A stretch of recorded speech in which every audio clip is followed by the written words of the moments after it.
Kde tady jdeme? Jo, a závěr. Co máme na závěr? Máme ještě sportovní noviny. Ne, Mám co skočit. Na závěr. Vám přejeme. Ne, to mají splnilo.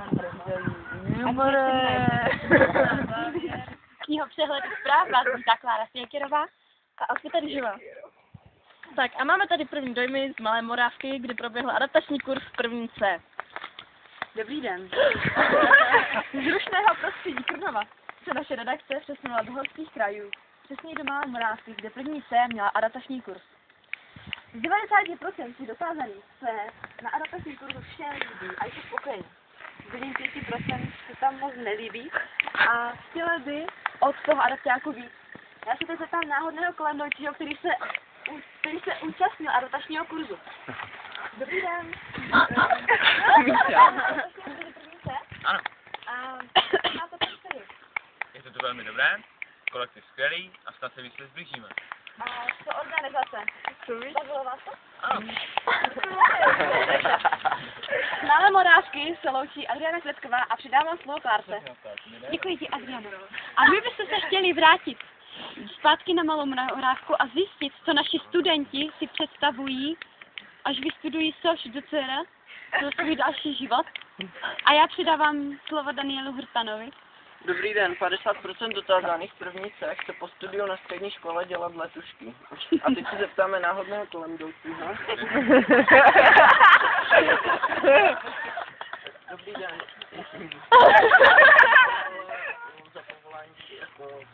Tak já bych byla ráda sekretářku. Takže jsem to vždycky obdivovala v telenovelách a tak.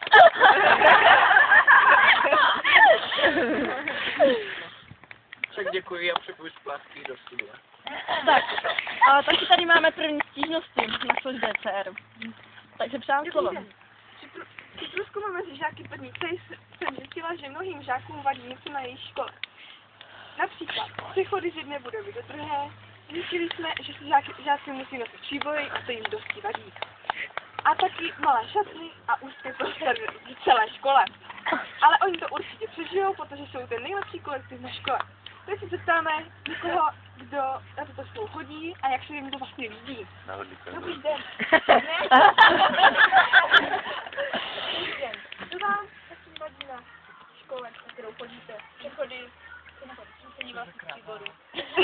To samé, co ty ostatní. Tak to připravujeme zpátky do studia. Školka. A naposledy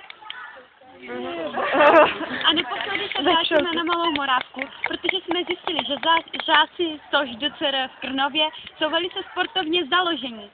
Přidávám slovo Danielu Hrtanovi. Ne, Stuartovi.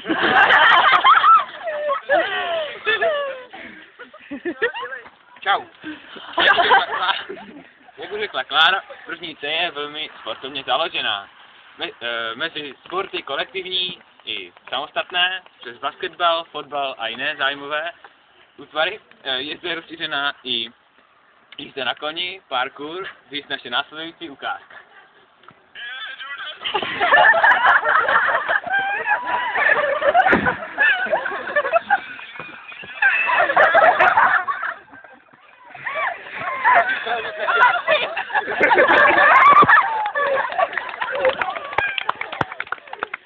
Zpátky do studia. Tak, a teď bylo dnešní všechno. A večer na našem programu můžete v 20:00 sledovat československou Superstar. Děkuji vám za pozornost dnešních večerních zpráv z Malé Morávky, speciál první C. Určitě s vámi Klára Svěkerová a Alžběta Ryžová. Informace z velkolepého adaptačního kurzu první C. A no, můžete. No, teď začneme, tak nám rosnička Alča se předpověď na dnešní den. Serius končí. Dobrý večer. Takže dneska se nám to počasí nějak neprojevilo skvěle, jak říká náš pan učitel, ale vemte si se kraťasí, budete ochladovat. Nebudeme si mu samozřejmě dávat za vinu, ne? Jinak dneska máme zataženo, jsem tam se sluníčkem. A zima jak svině. Příjemný večer. našem hlavňářství. Vystavili jsme se studentů na tyhle otázky.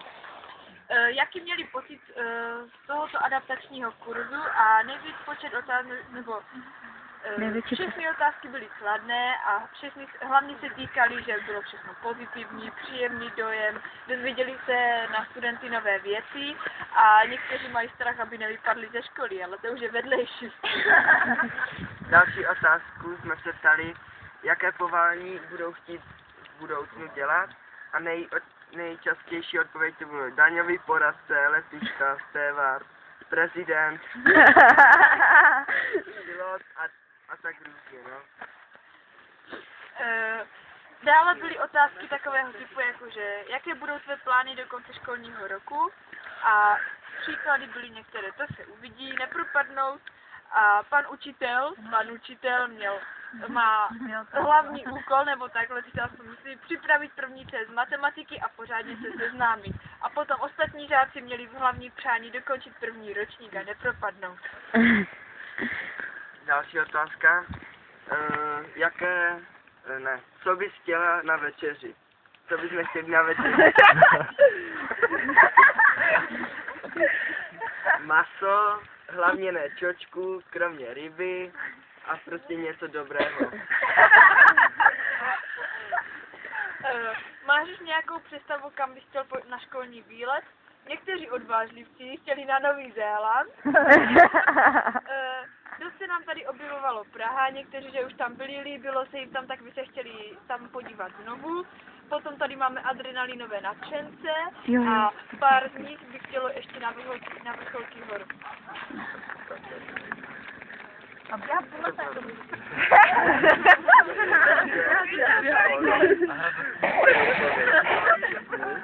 Tato škola je fajn, není to nejhorší, nemusíme bychom tak cestovat, zatím to školu jako neberem.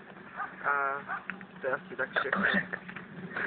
Poslední otázka je přání do budoucna. Většina našich studentů chcou být zdraví, chtěli by se stát letuškou a vystudovat střední a vysokou školu. Tak to bude všechno, přátelé. A na závěr vám příjemné prožití dnešního večera a ať žije Free Night. A to se Krnov v Malé Morávce. Zeptali jsme se pár studentů první C, jaký mají dojem a pocit z prvního dne adaptačního kurzu. Ve většině případů jsou spokojení a mají vysoké očekávání, že budou fungovat jako kolektiv. Na chodbě jsme odchytli dva zaneprázdněné studenty a zeptali jsme se na pár otázek.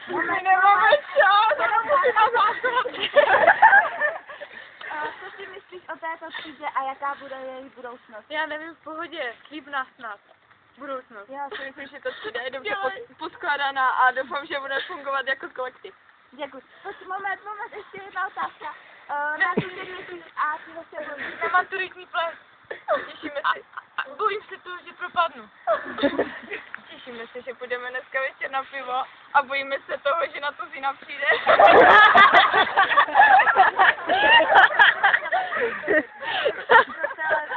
ČT2 Karolina Fialová. Zpravodajském pořadu ČT1. Náš zpravodaj Olda z Ostravy navštívil adaptační kurz první C střední odborné školy a zjistil od studentů důležité informace. Tady vám přinášíme pár nejzajímavějších otázek a odpovědí. Kolik procent si myslíte, že z vaší třídy odmaturuje? A odpověď měla 60% účastníků kurzu si myslí, že 75% lidí odmaturuje. Dále jste spokojeni s třídním učitelem a třídním kolektivem, s učitelem úplně maximálně a s lidmi taky, až na některé. Ale nejzajímavější odpověď na první otázku byla: myslím si, že odmaturuje 23,8%, to znamená 4,5 lidí. Z naší zpravodajské relace ČT1.